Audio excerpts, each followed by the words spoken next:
Range script loaded, you can now press Escape and select either Choose Slot or Choose Coalition Red, and then pick your aircraft.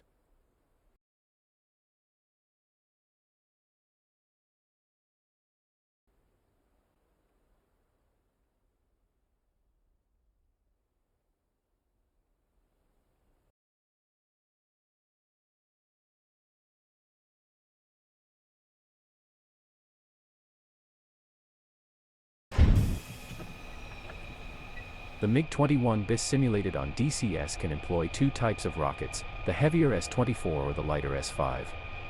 On this training mission we will learn how to use the S-5, on a prior mission we saw how to use the S-24.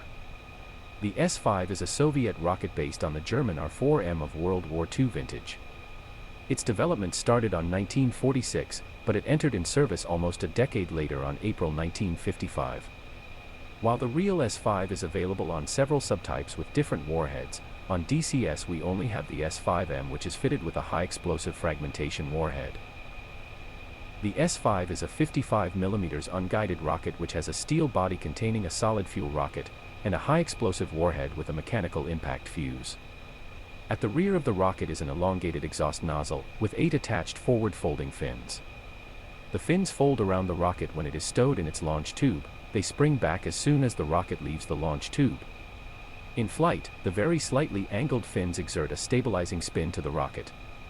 The solid rocket motor burns for just 1.1 seconds, during which time it covers about 300 meters. The S-5 is carried in rocket pods, and on DCS you can choose between the UB-16UM of 1968, with 16 rockets, and the UB-32M of the 1970s, with 32 rockets. Their specifications are listed below. Press space bar to continue. For this training mission, we will use a weapons range near Wadi Abu Rish Air Base, which employs assets created by the 476th Virtual Fighter Group, plus a weapons range script developed by the user Sirabob, which will allow you to gauge your shooting accuracy. We have placed 2 smoke markers, green and blue, at the entrance of the rocket target attack area, to help you in locating the target. Perform attack passes over the target from west to east, so that the mission logic can keep track of them. You can use salvos of 4, 8 or 16 rockets per pod, whichever you prefer. You can access the attack statistics by calling up the F10 option of the communications menu. Press space bar to begin the training. We will first contact ATC to request taxi clearance. Select radio channel 1, set audio switch to radio, and then press the push to talk button on the throttle.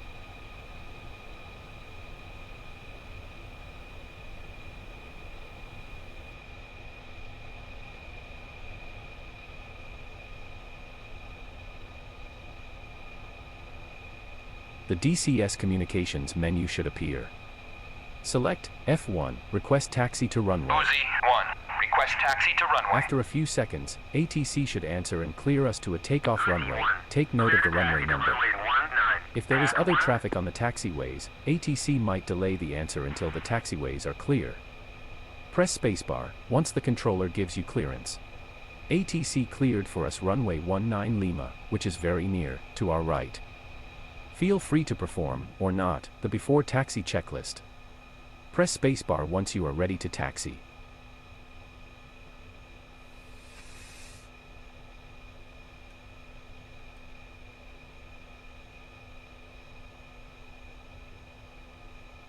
We are now ready to taxi. Increase throttle slightly, test wheel brakes, and once the aircraft advances, turn right to taxi towards runway 19 Lima.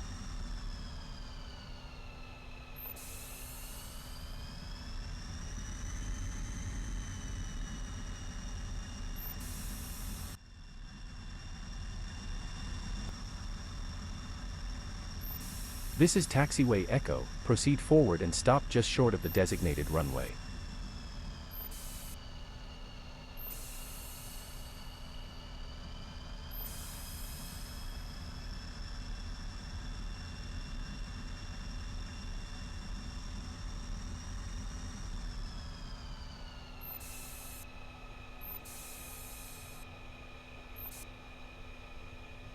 We will now contact ATC again to request takeoff clearance. Press the push to talk button on the throttle. The DCS communications menu should appear. Uzi, Select 1, request F1, takeoff. request takeoff. After a few seconds, ATC should answer and give us clearance. Press spacebar once ATC has granted permission to enter the runway. Okay, now that you have clearance, look left and right to ensure there is no other traffic, release the brakes, and enter the runway.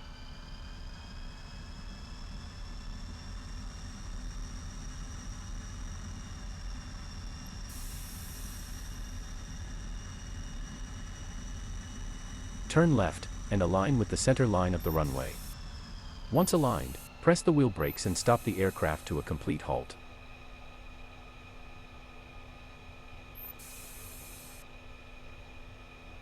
Good, you should now proceed with the rest of the before takeoff procedure, which you already learned on the takeoff training mission. Press spacebar once you are ready to take off.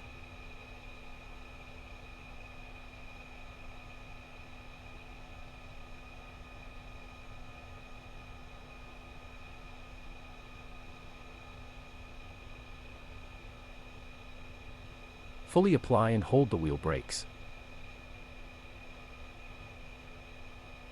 Advance the throttle lever to full throttle.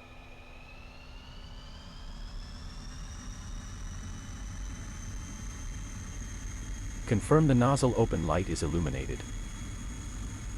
Check EGT, engine oil pressure, and the oil light should be off. Release the wheel brakes. Steer the aircraft with just rudder inputs. At 250 km per hour, pull back the stick and rotate.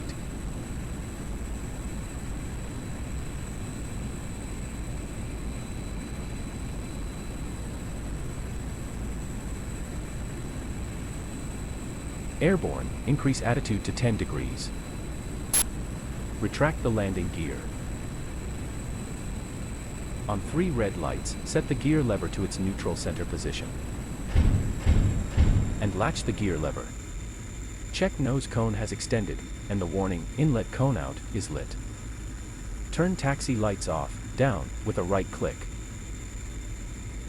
Retract flaps and retrim. Flaps retracted, maintain 600 km per hour until you reach the mission ceiling. Heading to the range is 205 to 210 degrees. Check the ARU gauge, its pointer should deflect to the right. The stabilizer on light should be off.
To power up the weapon system, first turn on the power switches for pylons 1, 2, and 3, 4. This will energize the pylons and enable the operation of their locks, to allow the release of the weapons. The infrared and semi-active radar heat switch is not needed for rockets. The missile and rockets launch switch should be turned on just before your rocket attack, as it powers up the weapon's launch subsystem. As we are about to perform our attack, turn it on now. Use the weapon selector knob to select the rocket salvo you want to use, 4, 8, or 16 rockets per pod.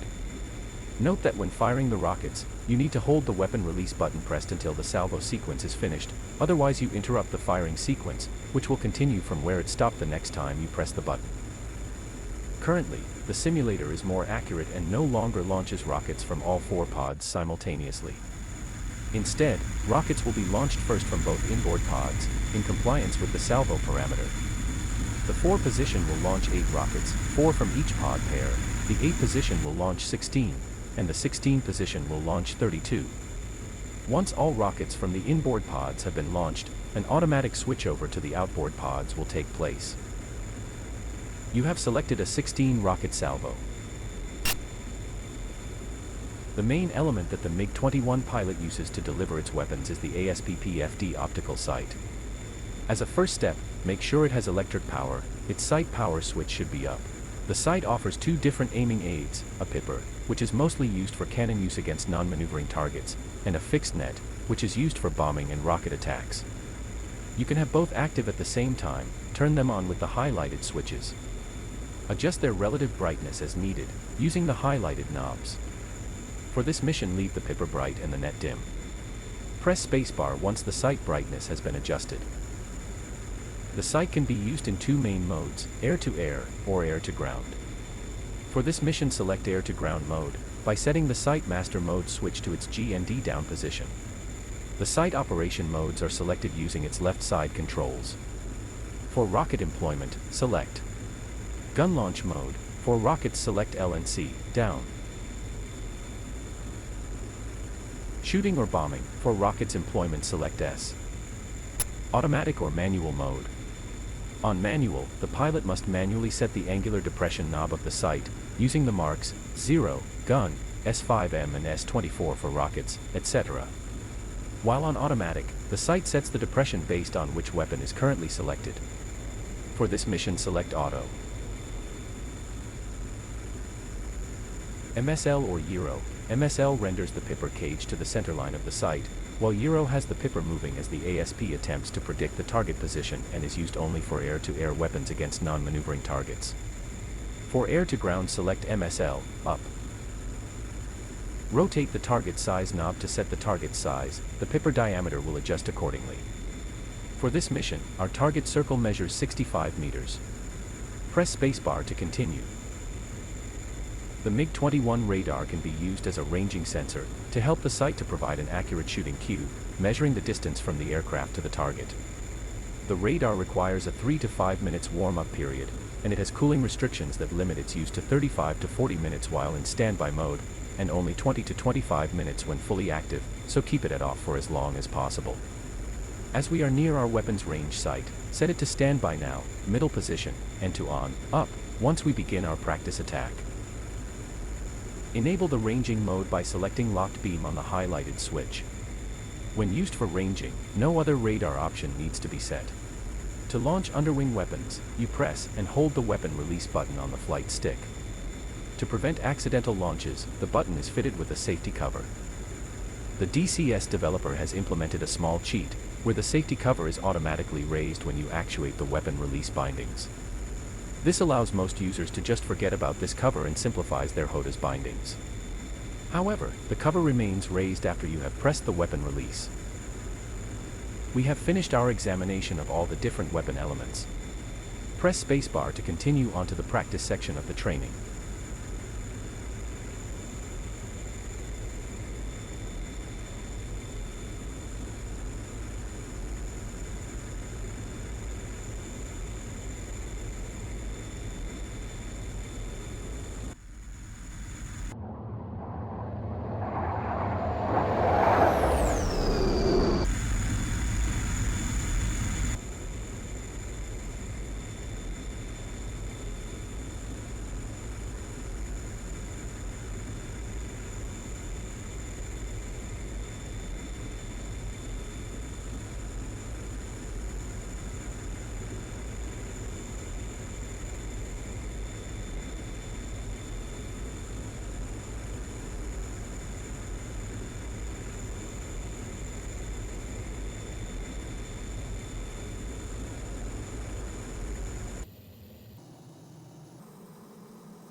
The weapon's range is to our left. Keep an altitude of 3,000 meters and turn left to enter the range.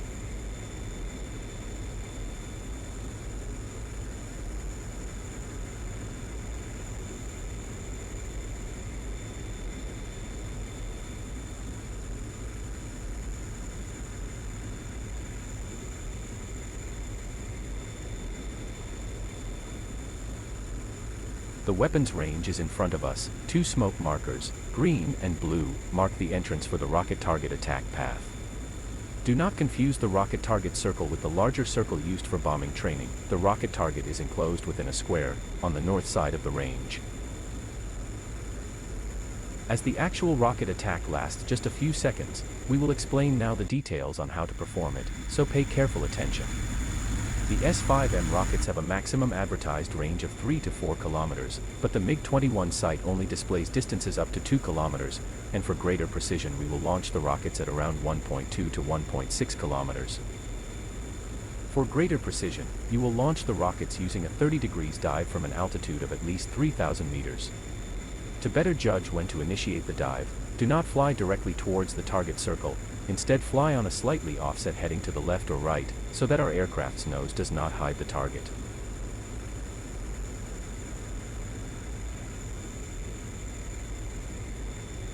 To avoid negative Gs, we will initiate the dive by rolling inverted towards the target.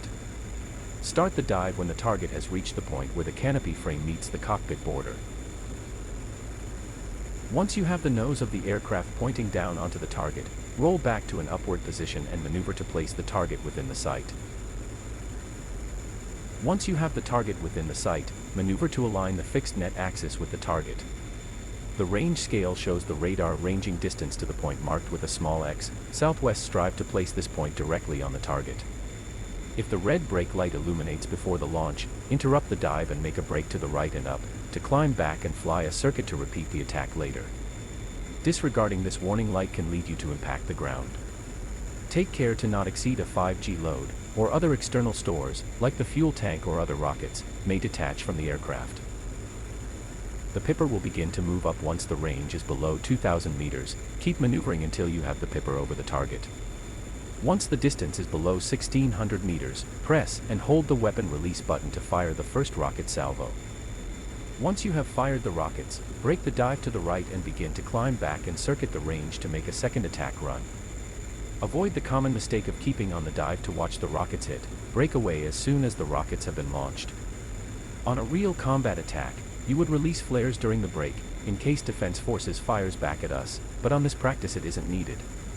Press spacebar to exit the pause and begin the actual practice attack.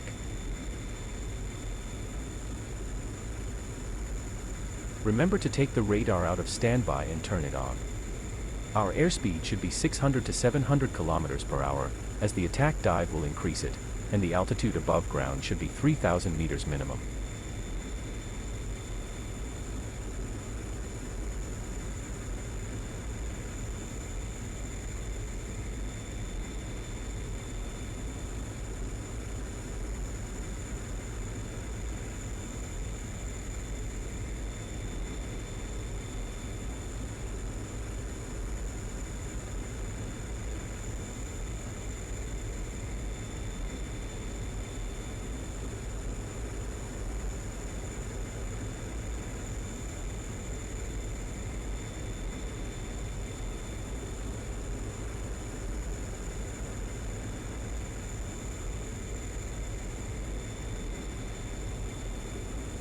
Throttle to minimum, roll inverted for the attack dive. Once the target is in view, roll again to an upward attitude.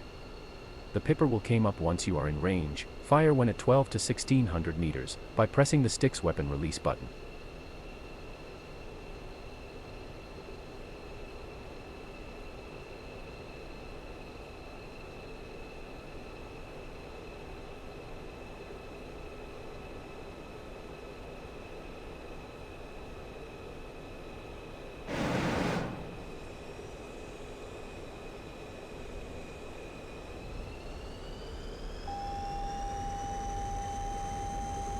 You still have rockets left. Turn right, climb and circuit the range, for another pass at the target.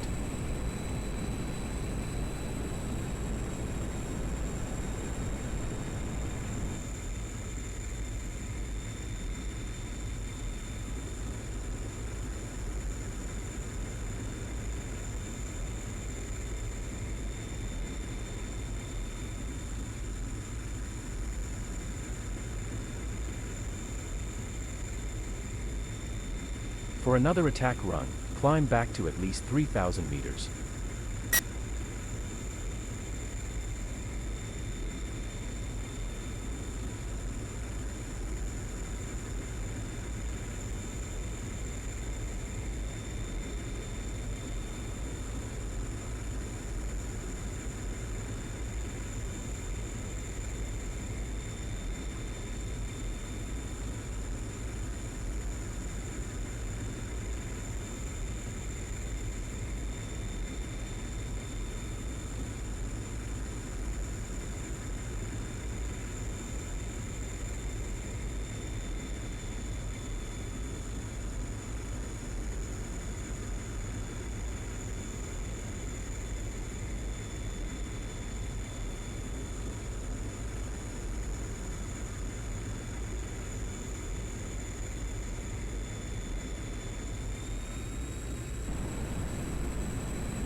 We are far enough, turn right to go back towards the target.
You still have rockets left, turn right, climb and circuit the range, for another pass at the target.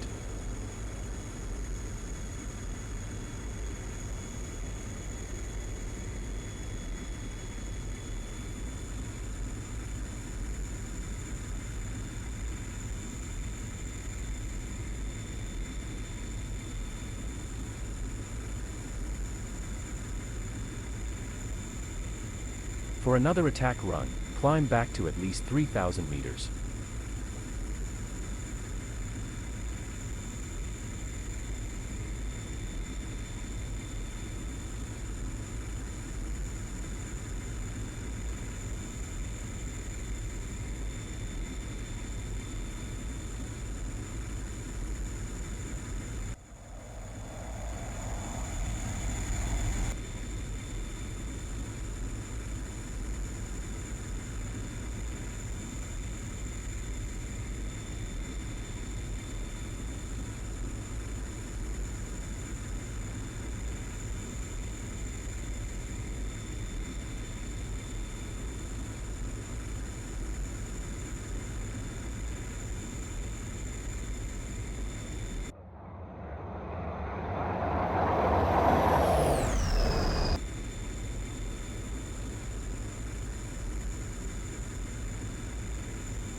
You have expended all your rockets, turn left, climb and head north.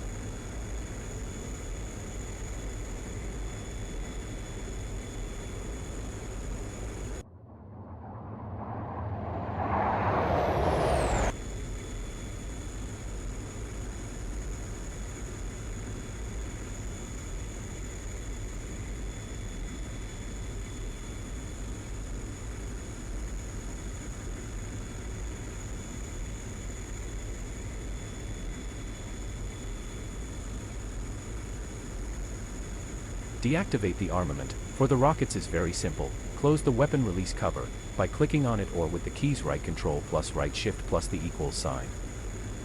2. Set the radar to off to preserve its refrigerant supply. Set the missile and rocket launch switch to off.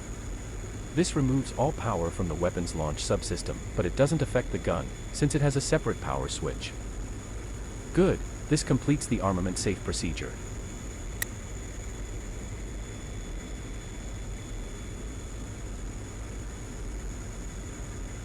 You can check your range results by calling up the communications menu, select F10, Other, then select F1, Range, and finally, click F3, My Bombing Results.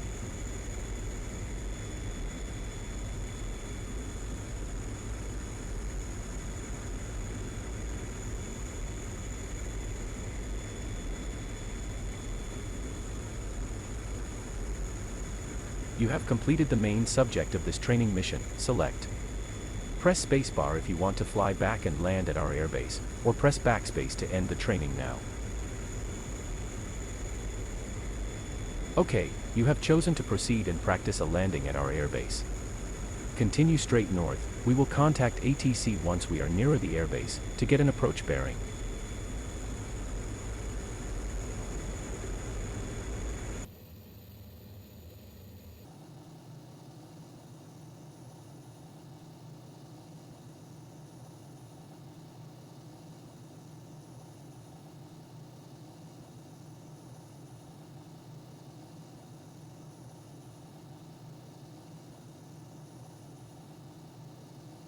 Our airbase should be visible to our left. Let's contact it to request landing clearance. Make sure the radio is tuned to channel 1, the audio switch is set to radio, and then press the PTT button. On the communications menu select F5, ATC, F1, Wadi Abu Rish, F1, inbound. Uzi 1. The tower will answer with the heading and distance to its landing approach point, and it will also inform runway 19 has been assigned. You can use either runway 19 Romeo or 19 Lima. Press F12 to clear the communications menu. Press spacebar once you receive the ATC's answer. Continue flying north until you are around 15 kilometers past the airbase, at which point you will turn to the left to initiate a visual approach to the runway.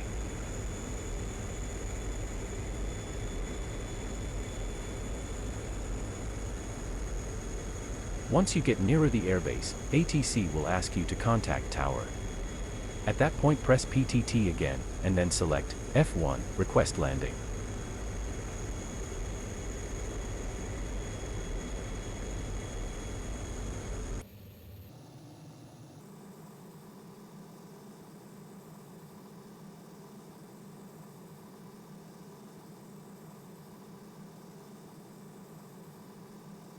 We are 15 kilometers past the airbase. Make a left turn to 270 degrees, and follow that heading until you can see the airbase runways just above our left wingtip. Maintain an altitude of 1,000 meters AGL and reduce speed to 600 kilometers per hour.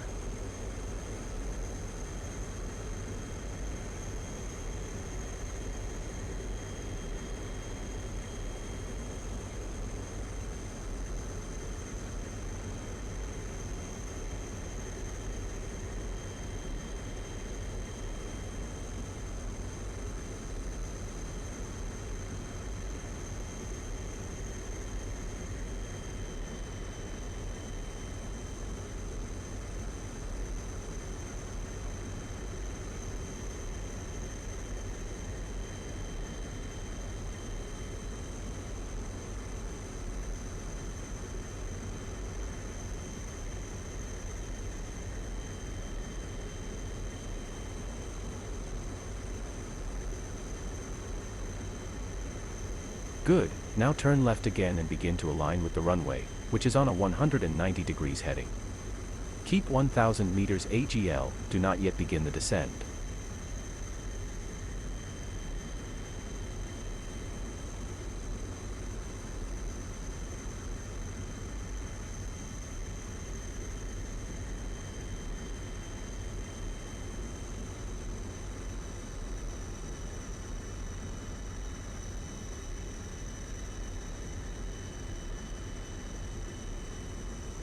While you approach the runway, perform the steps of the before landing procedure.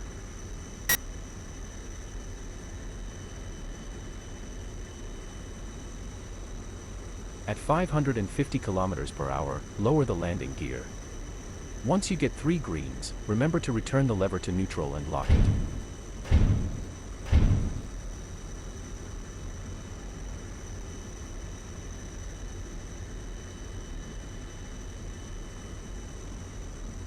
At 500 km per hour, set flaps to 25 degrees.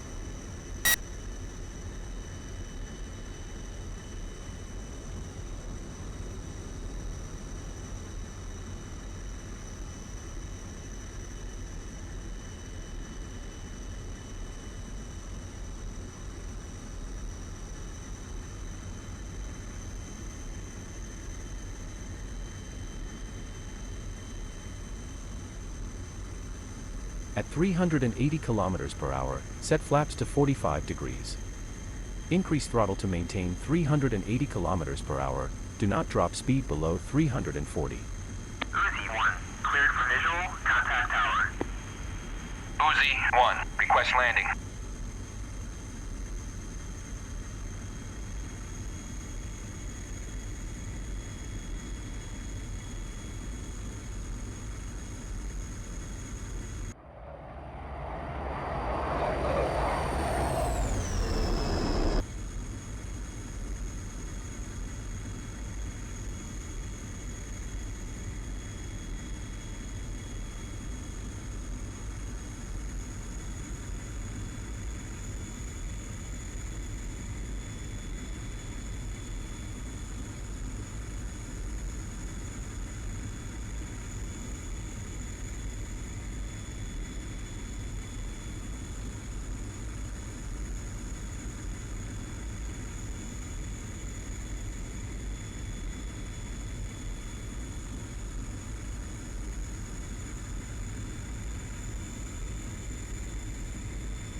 Uzi 1, check landing gear.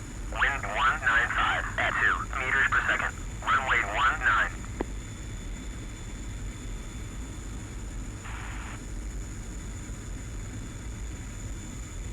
On touchdown, move the throttle back to idle, and keep the nose up at about 5 degrees pitch.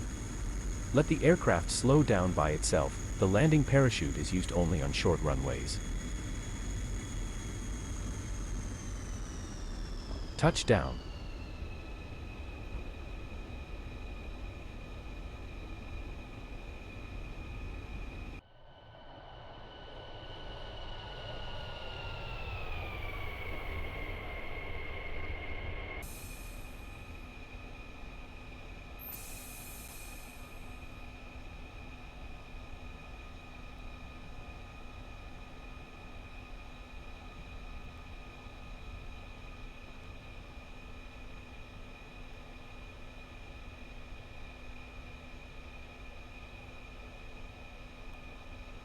Exit the runway at the first available exit, to the left.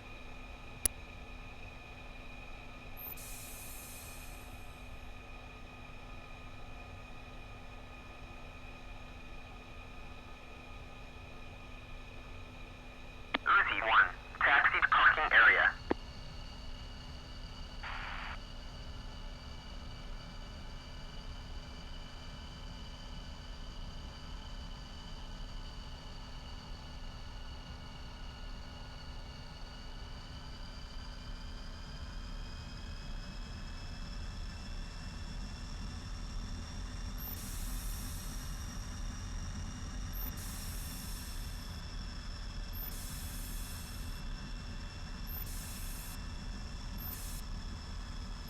This is taxiway November. Proceed forward, towards the ramp.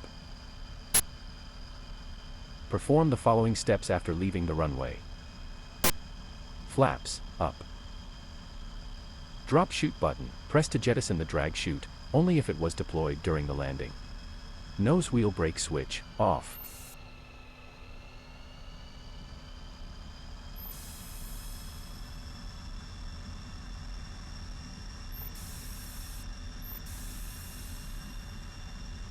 Pitot heat, off. Emergency heat, off. This completes the after landing procedure. Press spacebar if you want to park and practice the MiG shutdown, or press backspace to finish the training. Look at the airbase diagram. Taxi the aircraft towards the nearest parking position, marked in light green on the diagram.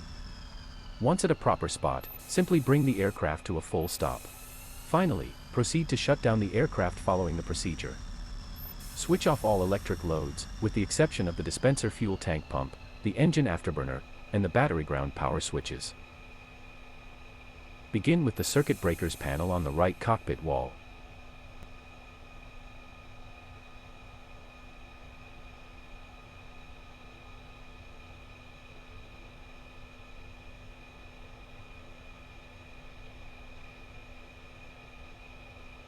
Turn off the radar and the battery heater.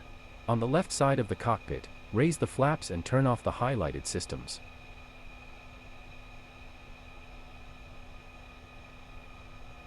On the right console, turn off the highlighted switches.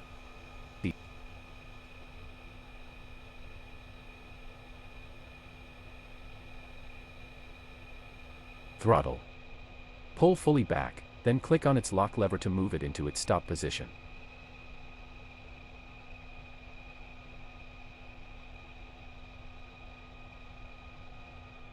Before the engine rotors come to rest, turn off the battery, the dispenser tank fuel pump, the afterburner, and the two PO 750 inverters. Open canopy. Release its pressurization sealing lever. Unlock the canopy, open it with its overhead handle. Shutdown finished. This training mission has been fully completed. Congratulations. Press spacebar to finish.